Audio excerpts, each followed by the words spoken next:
Jemaat yang dikasihi Tuhan, sekarang kita berkumpul di tempat ini memuji dan memuliakan Tuhan. Saat ini kita memasuki minggu ke-9 setelah Trinitatis.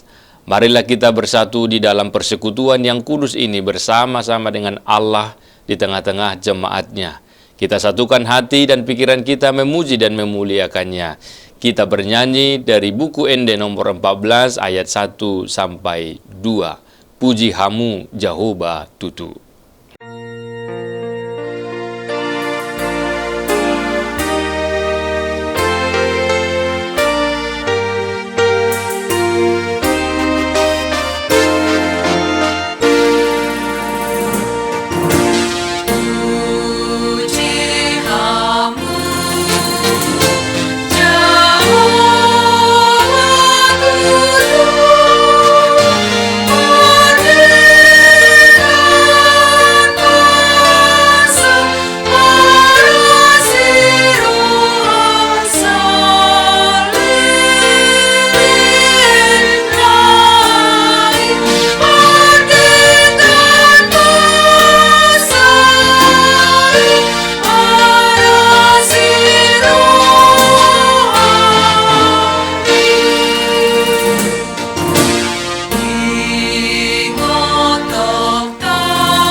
Di dalam nama Allah Bapa dan nama anaknya Tuhan Yesus Kristus dan nama Roh Kudus yang menciptakan langit dan bumi. Amin. Sebab firman Allah hidup dan kuat dan lebih tajam daripada pedang bermata dua manapun. Ia menusuk amat dalam sampai memisahkan jiwa dan roh, sendi-sendi dan sumsum. Ia sanggup membedakan pertimbangan dan pikiran hati kita. Haleluya.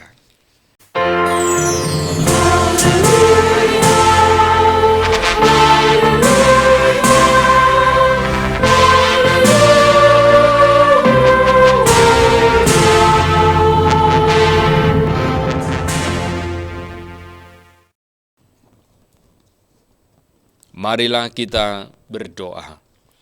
Ya Tuhan Allah yang Maha Kuasa dan Maha Pengasih, kami merendahkan diri di hadapan-Mu dan memohon, penuhi dan terangilah hati kami dengan Roh-Mu, supaya kami semakin membenci dosa kami dan mulai merindukan firman-Mu yang kudus.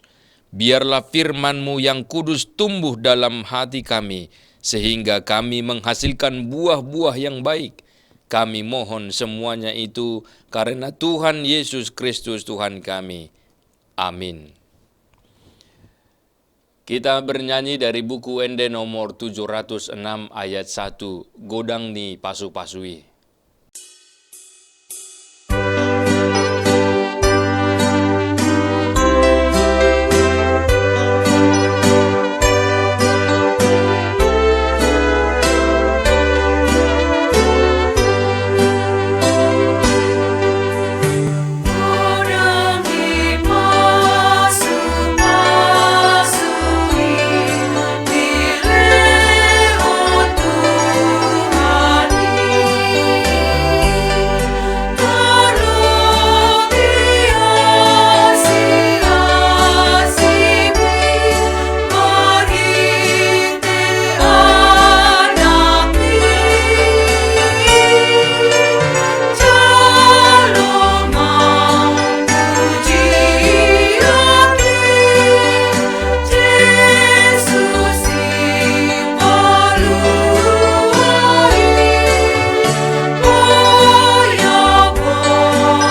Dengarlah hukum Tuhan yang tertulis dalam Yesaya 41 ayat 10.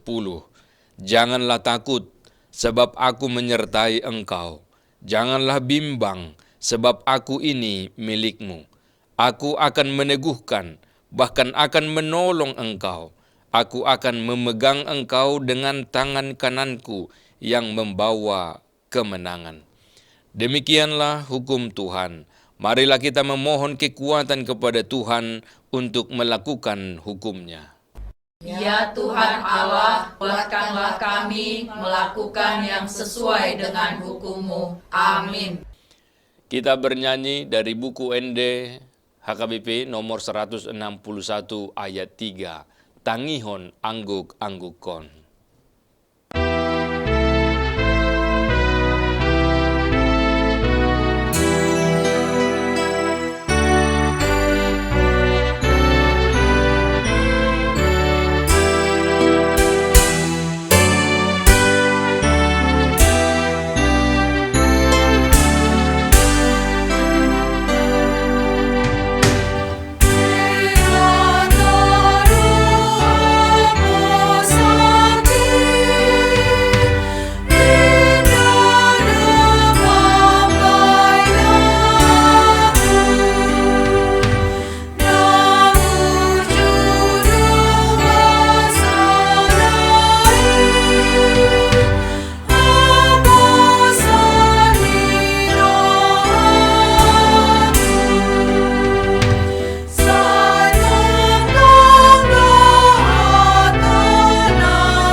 Marilah kita mengaku dosa kita. Kita berdoa. Ya Tuhan Allah Bapa kami yang Maha Kuasa, Engkau mengasihi kami orang yang hina dan tercela ini. Kami datang ke hadapan-Mu mengaku segala dosa dan kesalahan kami. Sejak dilahirkan, kami sudah bergelimang di dalam dosa. Kami tersesat dan menyimpang dari jalan Tuhan. Kami sering melanggar hukum-Mu. Ya Tuhan kami, janganlah mengingat dosa dan pelanggaran kami pada masa muda, tetapi ingatlah kepada kami sesuai dengan kasih setia-Mu oleh karena kemurahan-Mu. Ya Tuhan, lapangkanlah hati-Mu terhadap kami, orang berdosa ini. Amin. Dengarlah janji Tuhan tentang pengampunan dosa. Tuhan adalah penyayang dan pengasih, panjang sabar, dan berlimpah anugerah kasih setia. Tidak dilakukannya kepada kita setimpal dengan dosa kita, dan tidak dibalasnya kepada kita setimpal dengan kesalahan kita. Seperti Bapa sayang kepada anak-anaknya, demikian Tuhan sayang kepada orang yang takut akan Dia. Kemuliaan bagi Allah di tempat yang maha tinggi. Amin.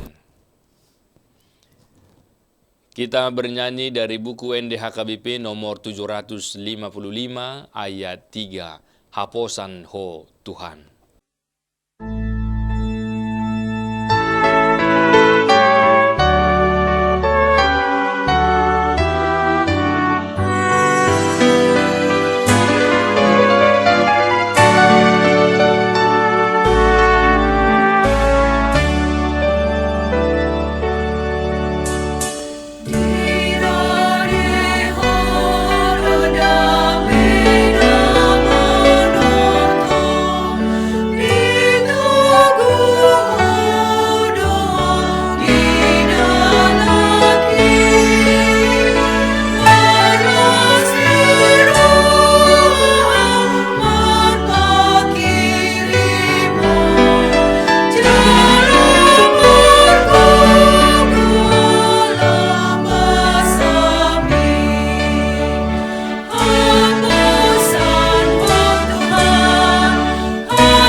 Marilah kita mendengar firman Tuhan, epistel yang ditetapkan untuk minggu ke-9 setelah Trinitatis ini, yang tertulis dalam 2 Korintus 1 ayat 15 sampai 24.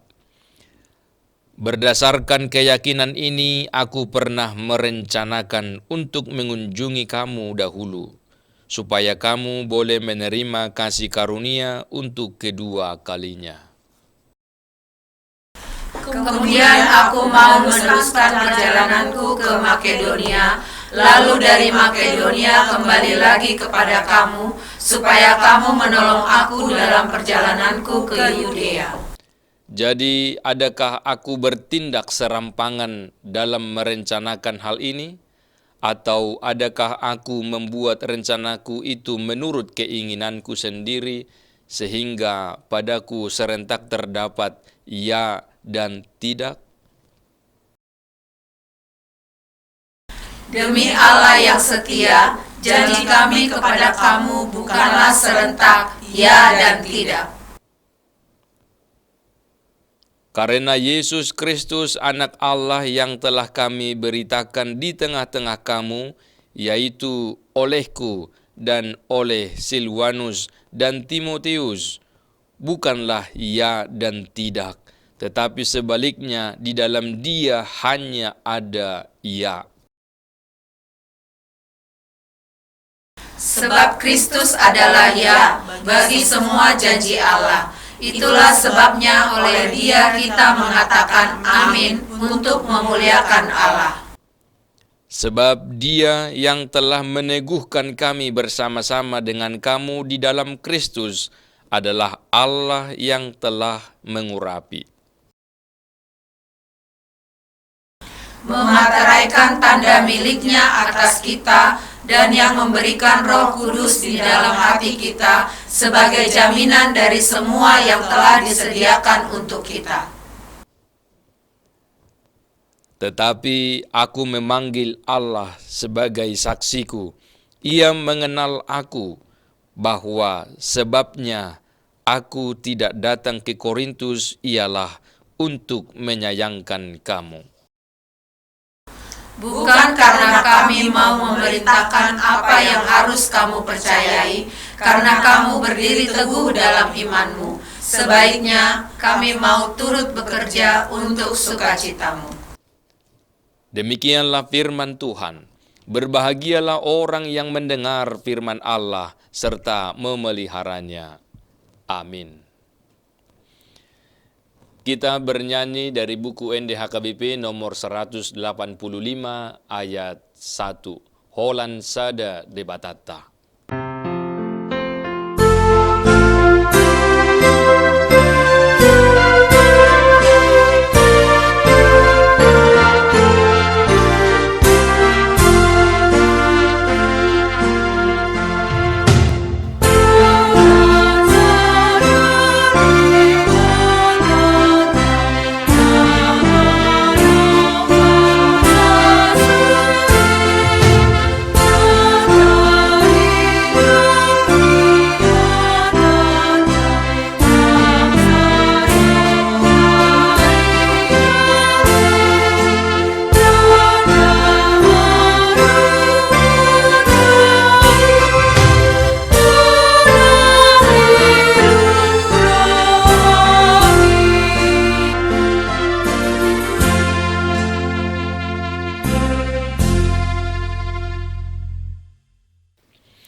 Marilah kita bersama-sama mengaku iman kepercayaan kita, sebagaimana teman-teman seiman di seluruh dunia. Kita bersama-sama mengucapkannya. Aku percaya kepada Allah, Bapa yang Maha Kuasa, Khalik langit dan bumi. Aku percaya kepada Yesus Kristus, Anaknya yang tunggal Tuhan kita, yang dikandung daripada Roh Kudus, lahir dari anak darah Maria, yang menderita sengsara di bawah pemerintahan Pontius Pilatus, disalibkan, mati dan dikuburkan, yang turun ke dalam kerajaan maut, pada hari yang ketiga bangkit pula dari antara orang mati, naik ke surga, duduk di sebelah kanan Allah, Bapa yang Maha Kuasa. Dari sana akan datang kelak untuk menghakimi orang yang hidup dan yang mati. Aku percaya kepada Roh Kudus dan adanya satu gereja yang kudus dan am, persekutuan orang kudus, pengampunan dosa, kebangkitan daging, dan hidup yang kekal. Amin. Kita bernyanyi dari buku NDHKBP nomor 826 ayat 1, Go Hiau Tuhan, sambil mengumpulkan persembahan 1A dan 1B.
Damai sejahtera Allah Bapa yang melampaui segala akal dan pikiran, itulah yang memelihara hati dan pikiranmu di dalam Yesus Kristus Tuhan kita. Amin. Bapak Ibu saudara yang terkasih dalam Yesus Kristus, firman Tuhan dalam ibadah minggu kita, minggu ke-9 setelah Trinitatis, ditetapkan dari kitab Yosua pasal 21 ayat 43 sampai dengan ayat 45. Demikian firman Tuhan. Jadi seluruh negeri itu diberikan Tuhan kepada orang Israel, yakni negeri yang dijanjikannya dengan bersumpah untuk diberikan kepada nenek moyang mereka. Mereka menduduki negeri itu dan menetap di sana. Dan Tuhan mengaruniakan kepada mereka keamanan ke segala penjuru, tepat seperti yang dijanjikannya dengan bersumpah kepada nenek moyang mereka. Tidak ada seorang pun dari semua musuhnya yang tahan berdiri menghadapi mereka. Semua musuhnya diserahkan Tuhan kepada mereka. Dari segala yang baik yang dijanjikan Tuhan kepada kaum Israel, tidak ada yang tidak dipenuhi. Semuanya terpenuhi. Demikian firman Tuhan. Saudara yang terkasih, kitab Yosua menjelaskan bagaimana Allah menggenapi satu demi satu janjinya melalui pembagian wilayah kepada setiap suku, serta penetapan kota-kota perlindungan dan kota-kota bagi orang Levi. Apa yang dijanjikan Allah kepada Abraham, Ishak, Yakub, dan Musa akhirnya menjadi kenyataan.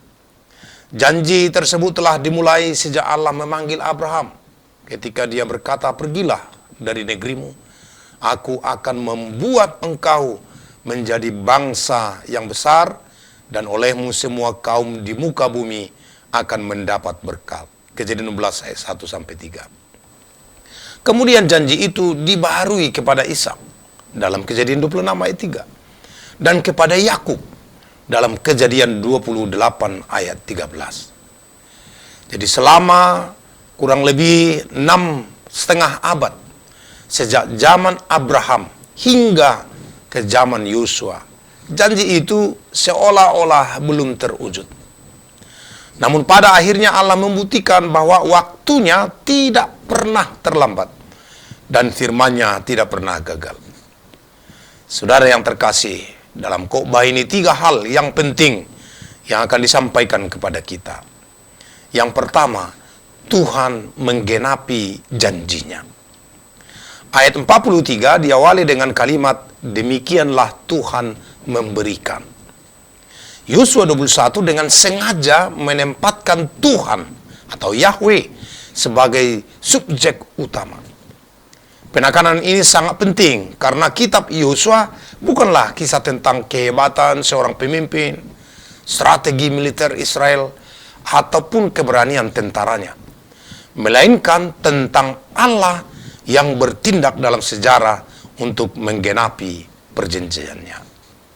Keberhasilan Israel bukanlah hasil kemampuan manusia, melainkan karya anugerah Allah yang memimpin mereka. Seluruh perjalanan bangsa Israel sejak keluar dari Mesir hingga memasuki Kanaan membuktikan bahwa Allah adalah pelaku utama sejarah keselamatan. Kata memberikan berasal dari bahasa Ibrani Natan, yang berarti memberikan, menyerahkan, mengaruniakan, atau menghadiahkan. Kata ini menegaskan bahwa tanah Kanaan adalah anugerah, bukan hasil perjuangan manusia semata. Memang Israel harus berperang, tetapi peperangan itu hanyalah sarana yang dipakai Allah. Hak atas tanah itu berasal dari janji Allah, bukan dari kekuatan Israel. Dengan demikian, tanah perjanjian merupakan tanda nyata bahwa Allah tetap memegang teguh perjanjiannya kepada Abraham. Allah tidak hanya membawa Israel masuk ke tanah Kanaan, tetapi juga memberi mereka tempat tinggal yang tetap. Kata menetap mengandung makna stabilitas, keamanan, dan pemenuhan janji Allah. Setelah bertahun-tahun hidup sebagai pengembara, akhirnya mereka memperoleh tempat perhentian. Kesetiaan Allah tidak bergantung pada cepat atau lambatnya waktu menurut manusia. Allah hidup di luar waktu. Apa yang bagi manusia tampak terlambat, bagi Allah tetap tepat pada waktunya.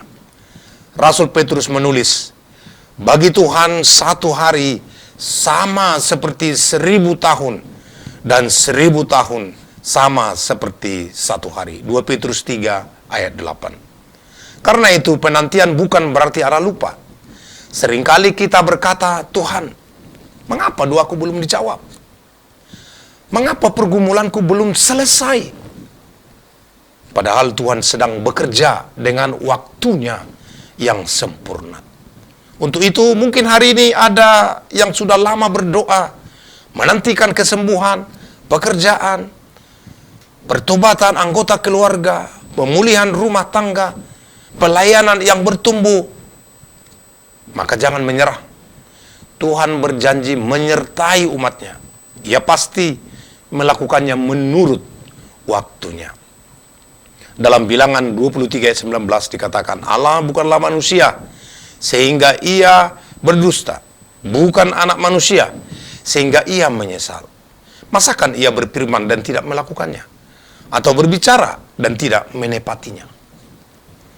Yang kedua, saudara yang terkasih, yang kita pelajari dari khotbah ini, Tuhan memberikan keamanan dan kemenangan. Setelah Allah memberikan tanah, Ia juga memberikan keamanan. Artinya, penggenapan janji Allah tidak hanya menyangkut kepemilikan, tetapi juga pemeliharaan. Tanah tanpa damai tidak akan menjadi berkat. Karena itu Allah memberikan kedamaian. Damai bukan berarti tidak ada peperangan, tetapi menggambarkan keadaan hidup yang utuh, yang harmonis, sejahtera, aman, dan berada di bawah berkat Allah. Dengan kata lain, Allah bukan sekedar memberi tempat tinggal, tetapi juga memberikan kualitas hidup yang sesuai dengan kehendaknya. Keamanan dan damai itu diberikan tepat seperti yang dijanjikannya. Artinya Allah tidak pernah bekerja di luar karakternya. Setiap tindakannya selalu sejalan dengan janjinya. Kedamaian adalah hidup di dalam hadirat Allah. Banyak orang memiliki materi yang melimpah, tetapi tidak damai, tidak tenang. Memiliki jabatan tinggi, tetapi gelisah. Mengapa? Karena damai sejati bukan berasal dari faktor luar kehidupan kita, melainkan dari hubungan dengan Tuhan kita. Kristus adalah penggenapan sempurna dari perhentian yang dijanjikan Allah.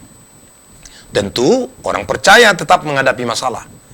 Tetapi di tengah badai hidup itu kita memiliki damai yang tidak diberikan dunia.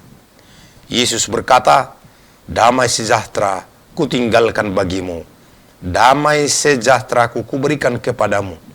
Dan apa yang kuberikan tidak seperti yang diberikan oleh dunia kepadamu.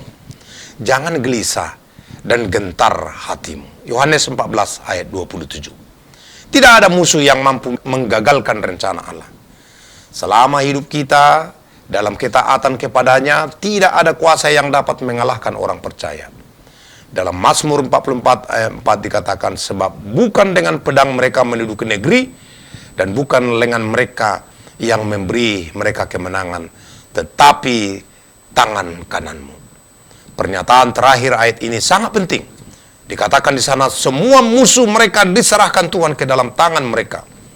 Allah adalah panglima perang Israel. Yosua 5 ayat 13 sampai 15. Yang mengatur jalannya peperangan, memberi kemenangan, bahkan memakai bangsa Israel sebagai alat untuk melaksanakan penghukuman atas bangsa Kanaan yang telah hidup dalam dosa selama berabad-abad. Saudara yang terkasih, dalam perspektif perjanjian baru, peperangan umat Allah mengalami transformasi. Orang percaya tidak lagi dipanggil berperang secara fisik untuk memperoleh tanah, melainkan berjuang melawan dosa, kedagingan, dan kuasa kegelapan. Dalam Efesus 6 ayat 12 dikatakan, karena perjuangan kita bukanlah melawan darah dan daging. Maka kemenangan tertinggi telah diperoleh Kristus melalui salib dan kebangkitannya. Karena itu damai sejahtera yang dinikmati orang percaya sekarang bukan terutama bebas dari masalah, melainkan kepastian bahwa Kristus telah mengalahkan dosa, maut, dan iblis, sehingga tidak ada kuasa yang dapat memisahkan kita dari kasih Allah. Roma 8 ayat 38 sampai 39. Dan yang ketiga, saudara yang terkasih, dari khotbah ini kita belajari, tidak ada satu pun janji Tuhan yang gagal. Ungkapan segala yang baik menunjukkan bahwa seluruh janji Allah lahir dari karakternya yang penuh kasih, kudus, dan setia. Semua janjinya bertujuan mendatangkan kebaikan bagi umatnya sesuai dengan rencana penyelamatannya. Kalimat tidak ada yang tidak dipenuhi merupakan bentuk penegasan yang sangat kuat. Artinya tidak satu kata pun dari firman Allah tanpa penggenapan. Dalam Yesaya 55 ayat 11 dikatakan, demikianlah firmanku, tidak akan kembali kepadaku dengan sia-sia. Bahkan Yesus sendiri berkata, langit dan bumi akan berlalu, tetapi perkataanku tidak akan berlalu. Matius 24 ayat 35. Segala sesuatu yang telah Allah ucapkan pasti menjadi kenyataan. Pengakuan yang sama diulang oleh Yosua menjelang akhir hidupnya. Dalam Yosua 23 ayat 14 ia berkata, kamu tahu dengan segenap hatimu dan segenap jiwamu, bahwa tidak ada satu pun yang tidak dipenuhi dari segala yang baik yang dijanjikan Tuhan Allahmu kepadamu. Semuanya telah terjadi bagimu. Tidak ada satu pun yang tidak dipenuhi. Saudara, inilah dasar iman orang percaya. Kita tidak membangun hidup di atas keadaan yang berubah-ubah, tetapi di atas firman Allah yang kekal. Ketika keadaan berkata tidak mungkin, tapi firman Tuhan berkata bagi Allah segala sesuatu mungkin. Matius 19 ayat 26. Ketika dunia berkata tidak ada lagi harapan, tapi firman Tuhan berkata, aku mengetahui rancangan-rancangan damai sejahtera diberikan kepada kita. Yeremia 29 ayat 11. Ketika hati kita berkata, aku sendirian, tapi firman Tuhan berkata, aku sekali-sekali tidak akan membiarkan engkau. Ibrani 13 ayat 5. Oleh sebab itu, iman orang Kristen berdiri bukan di atas perasaan, melainkan di atas janji Allah yang pasti. Perjanjian baru membawa tema ini kepada puncaknya di dalam pribadi Yesus Kristus. Paulus menyatakan bahwa semua janji Allah memperoleh penggenapan terakhir dan sempurna di dalam Kristus. Rasul Paulus berkata, sebab Kristus adalah ya bagi semua janji Allah. Itulah sebabnya oleh Dia kita mengatakan amin untuk memuliakan Allah. 2 Korintus 1 ayat 20. Artinya, seluruh janji Allah, baik tentang keselamatan, pengampunan dosa, kehadiran Roh Kudus, kehidupan baru, kebangkitan, maupun hidup yang kekal, mencapai kepenuhannya di dalam Kristus. Oleh sebab itu, orang percaya memiliki dasar pengharapan yang kokoh. Kita bukan berharap kepada kemungkinan, tetapi kepada Allah yang karakternya tidak berubah. Ibrani 10 ayat 23 mengatakan, marilah kita teguh berpegang pada pengakuan tentang pengharapan kita, sebab Ia yang menjanjikannya adalah setia. Saudara yang terkasih, bagi orang percaya masa kini, kebenaran firman ini akan menjadi sumber penghiburan dan pengharapan. Allah yang setia kepada Abraham, Ishak, Yakub, Musa, dan Yosua adalah Allah yang sama yang bekerja melalui Yesus Kristus. Oleh karena itu, kita dapat melangkah dengan iman, memegang teguh janji-janjinya, sebab Ia yang menjanjikannya adalah setia. Ketika keadaan tampak belum berubah, kita tetap percaya bahwa waktu dan cara Allah selalu sempurna. Pada akhirnya, seperti kesaksian Yosua, kita pun akan dapat berkata, dari segala yang baik yang dijanjikan Tuhan, tidak satu pun yang gagal, semuanya dipenuhi. Amin. Kita berdoa. Kami bersyukur Allah Bapa di surga pada hari ini karena Engkau masih memberikan kesehatan, memberikan sukacita bagi kami untuk dapat memuliakan nama-Mu di dalam ibadah minggu ini. Kami bersyukur Tuhan atas firman Tuhan yang telah kami dengar, yang menjadi kesaksian yang kuat bagi kami, bahwa tidak ada janji-Mu yang tidak Engkau penuhi di dalam kehidupan kami.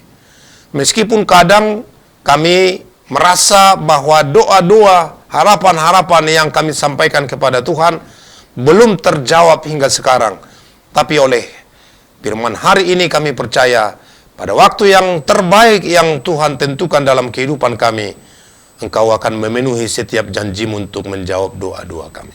Berkati Tuhan firman-Mu, berkati juga untuk setiap pelayanan gereja-Mu, dimanapun berada pada hari ini, biarlah nama-Mu dipermuliakan di seluruh tempat, di seluruh waktu, sepanjang hari ini, sehingga semua orang-orang percaya yang bersekutu di dalam bait suci-Mu memperoleh berkat dan sukacita yang daripada Tuhan. Berkati Tuhan seluruh jemaat-Mu dari Sabang sampai Merauke di negara kami Indonesia, bahkan juga di luar negeri. Biarlah semua boleh menikmati kebersamaan persekutuan dengan Tuhan sepanjang hari ini sebagai dasar bagi kami untuk menerima kekuatan, menerima berkat, menjalani kehidupan kami dan pekerjaan kami pada hari-hari yang akan datang. Bapa di surga, berkati juga negara kami ini, berkati pemerintah kami, dari Bapak Presiden hingga ke tingkat daerah, bahkan sampai kepada RT dan RW. Biarlah semuanya mereka dapat melakukan tugas pelayanannya, pekerjaannya dalam takut kepada Tuhan. Supaya negara kami ini berjalan sebagaimana yang Tuhan inginkan, mendatangkan keadilan, mendatangkan kesejahteraan dan kedamaian di seluruh negara kami. Jauhkan segala mara bahaya dan jauhkan segala kuasa-kuasa yang ingin merusak persatuan dan kesatuan di tengah-tengah negara kami. Tapi biarlah damai sejahtera-Mu, itulah yang menguasai hati dan pikiran kami, dan olehnya dalam berbagai perbedaan yang ada, kami tetap bersatu sebagai bangsa yang memuji dan memuliakan nama-Mu yang kudus. Terima kasih ya Allah Bapa di surga, berkatilah juga gereja-Mu yang bersaksi dimanapun berada. Biarlah semua gereja dalam persekutuannya bertumbuh sebagaimana Tuhan inginkan, menjadi berkat dimanapun dia berada. Lah doa kami ya Allah Bapa di surga, kami persembahkan ke hadapan-Mu di dalam nama Yesus Kristus, Tuhan kami yang hidup. Amin. Bapak Ibu, marilah kita bernyanyi dari buku ND HKBP nomor 766 ayat 1, dan marilah kita menyampaikan persembahan kita dengan sukacita.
Marilah kita berdoa untuk menyerahkan persembahan kita kepada Tuhan. Ya Allah Bapa kami yang di surga, kami mengaku bahwa Tuhan adalah sumber dari segala karunia yang melimpah dalam kehidupan kami masing-masing. Sebagian daripada karunia itu kami serahkan kembali sebagai persembahan kepada Tuhan. Terimalah dan berkatilah persembahan umat-Mu ini, agar dapat kami pergunakan untuk pekerjaan dan pelayanan kerajaan Tuhan di dunia ini. Bukalah hati kami untuk mengenal betapa banyak berkat dan karunia yang kami peroleh dari Tuhan, supaya kami senantiasa bersyukur kepadamu, di dalam nama Yesus Kristus Tuhan kami. Amin.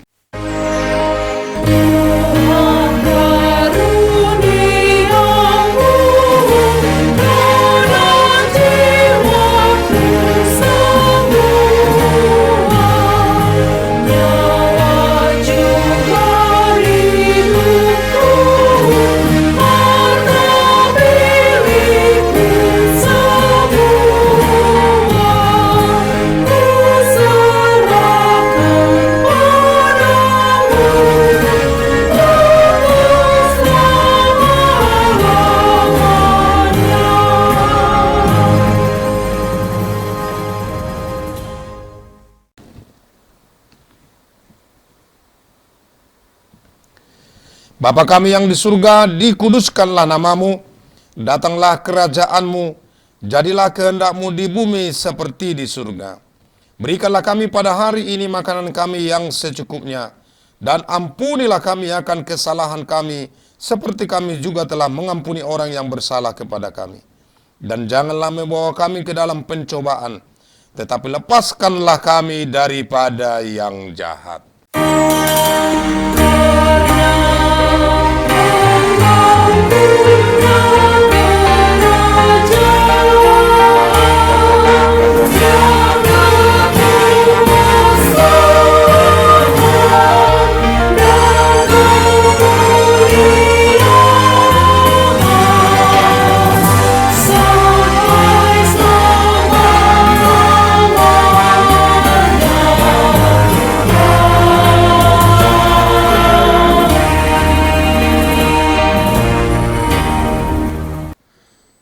Terimalah berkat dari Allah Bapa kita.